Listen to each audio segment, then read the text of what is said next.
So I just got back from my volunteering interview at Midland Mencap. It went amazing.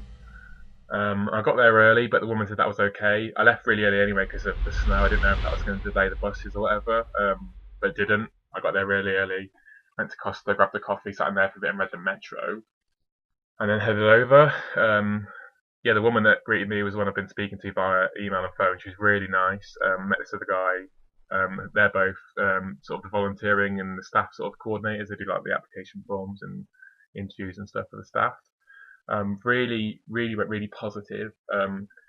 When I started, they had my application form in front of them, and they said, "Oh, there was a big box. One page was a whole big open box of text that you could write your whole experiences down and why you wanted to be involved and stuff." So I did that, and then they were like, "Oh, when you answer questions, don't go into too much detail because we've got it in here, but just in a nutshell." So I tried to do that, and sometimes I went, told them a bit more than I need to know. But they were really, really interested in me. They obviously I worked for Mencap before, and I told them my background and I sold my skills and experiences really well to them. And questions like, what do you understand to be a learning disability? Why do you want to be a volunteer? I had a scenario about what would you do if someone had told you they'd been attacked, assaulted, or been hit by somebody.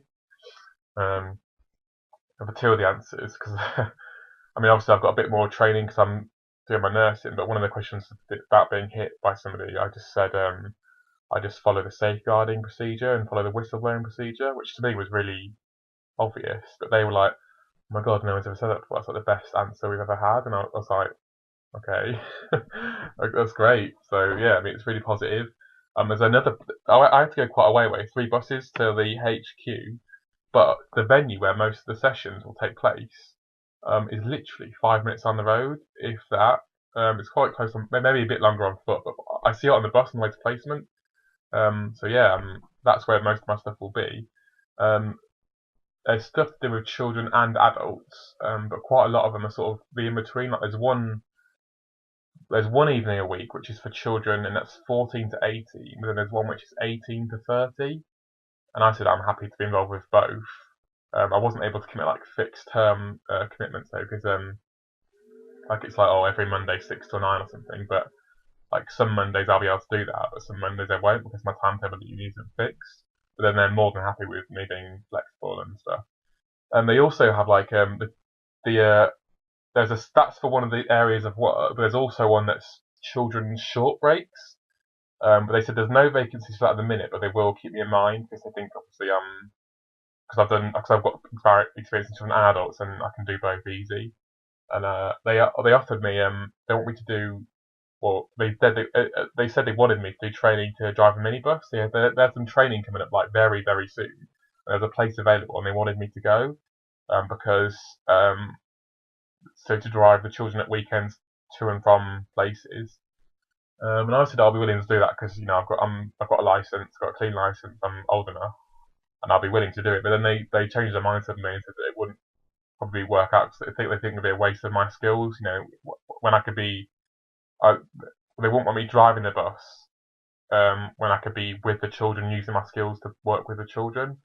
Um, no, it's fine. And I think I offered to do more than I was uh, expected of as a volunteer. Like as a volunteer, you're not really expected to do stuff paid carers are expected to do. Like that's like personal care and assistance with medicine and stuff. And I said, "Oh no, I've done this before. I don't mind doing it." And they were like, "Oh no, no." They were like really shut it off. And I was, "Oh no, no, you won't be doing that as a volunteer, not at all." And I was like, "Well, it's okay. I really don't mind." But they were like, "No, it's fine."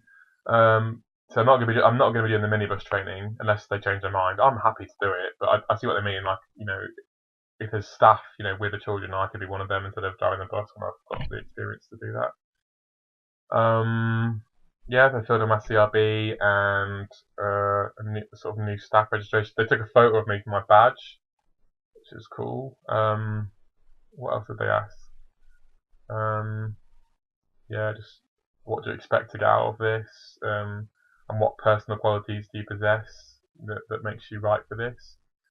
Yeah, but no, it was really good. I was only in there about 40 minutes.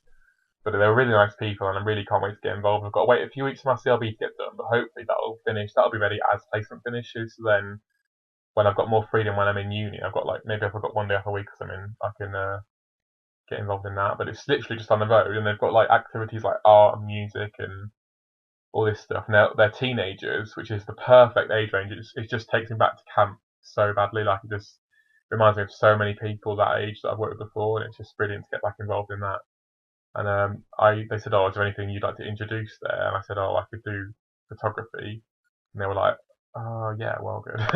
They were really interested in that because every year Mencap do a competition called Mencap Snap.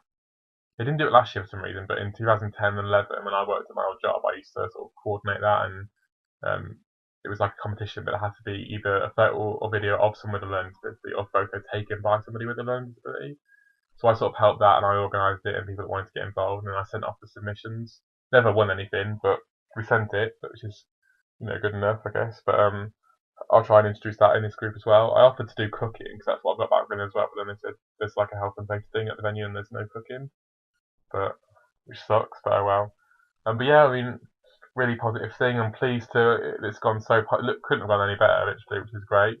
Um, but yeah, just see, hopefully the CRB gets done really rapidly, and I can get involved and get stuck in, and get back to my roots of working at Mencap. But yeah, the point of this video was just to say, volunteering is good. It's not for everybody. If you can't commit to it for whatever reason, you've got other commitments in your life, you've got other stresses, and if you're volunteering for an organisation that allows the flexibility, then that's great. It looks like Mencap's going to do that for me, which is good.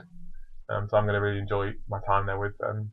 So yeah, that's it really. But yeah, more vlogs coming up. I can see the list on my desktop again, so I'm going to work my way through those as and when I can. I'm off today, but I've got a 13-hour day at placement tomorrow, so but I can't wait. I've been off for 5 days, so I've got 3 long days in a row, and I can't wait. I've missed everyone, so that just shows you I'm having a brilliant time there. So I'll see you soon, guys. Bye.